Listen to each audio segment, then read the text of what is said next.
Hi, my name is Vincent. I'm here with Avi, who's my project partner, and we're doing a project on mortality prediction in the ICU for Big Data for Health, CSE 6250.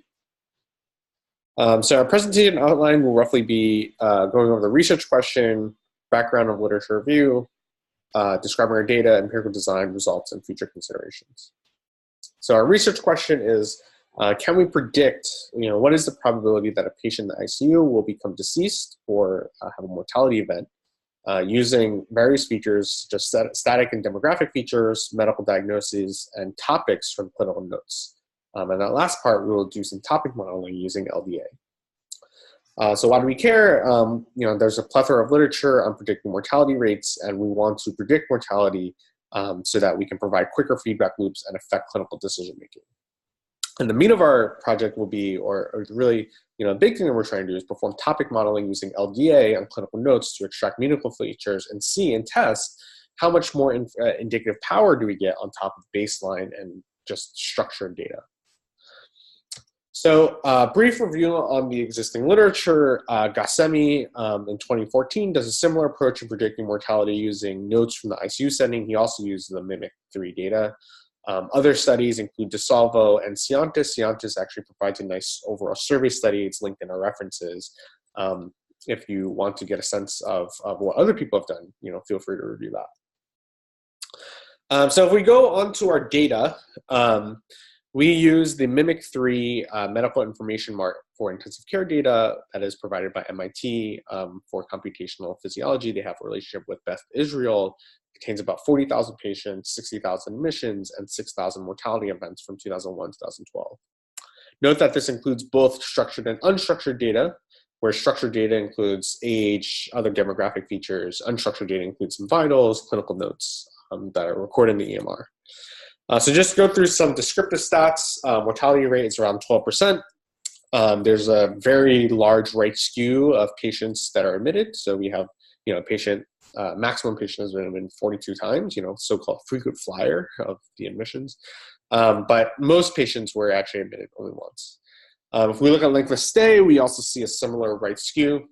On average, patients were admitted for about 10 days, but the median, more robust outlier is actually closer to 6.5. If we look at insurance type, this is pretty interesting. Modal patient is a Medicare patient, which makes sense since Medicare patients reflect higher risk, more likely to be in the ICU setting.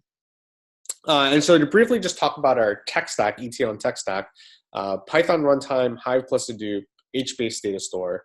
We ran locally, didn't use a hosted service like AWS EMR for cost purposes, but we can, and we will continue to do so as we work, even beyond this class.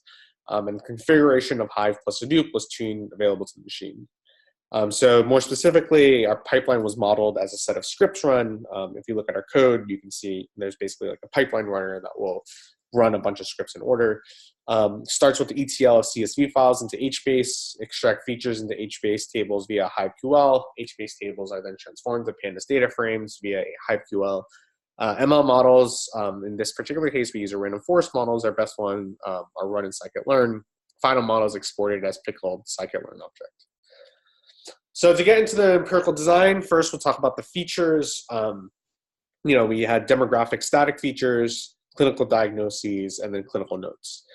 So on diagnosis data, we have ICD-9 codes, but ICD-9 has a total of 65,000 total diagnosis codes with only 60,000 admissions, including all of them will lead to a very sparse matrix. So we use higher level categorization using clinical classification software, which reduces the dimensionality from 65,000 to about 200 actually. And then for topic modeling, we use LDA on the node events data. So that's a table within Mimic, extracted a total of 10 topics. For each topic, we scored the probability that the topic was relevant to the document and then use those as additional features within our model. And so just an example of the topics that are extracted from LDA, we have, these are just examples of some of the words that comprise of the topics here.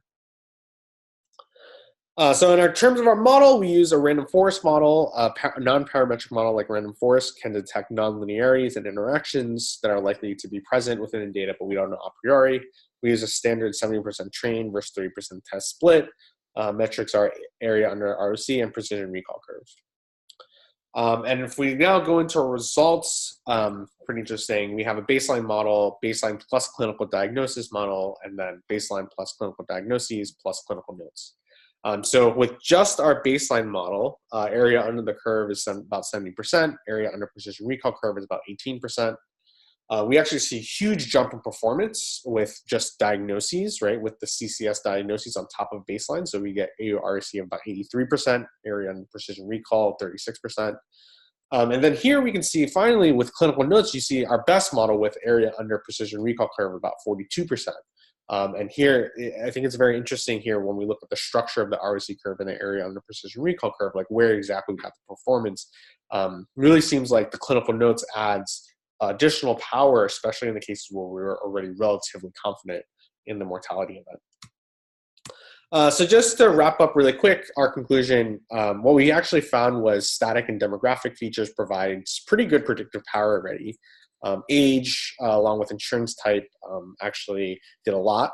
Model significantly improves with diagnosis data and clinical notes. And next step would be to talk with clinicians and improve interpretability of model and make it actionable in a clinical setting. Thank you so much. And me and Avi are both really excited to work on this, especially as we're in a Medicare Advantage company and we have the opportunity to like operationalize this. Thank you.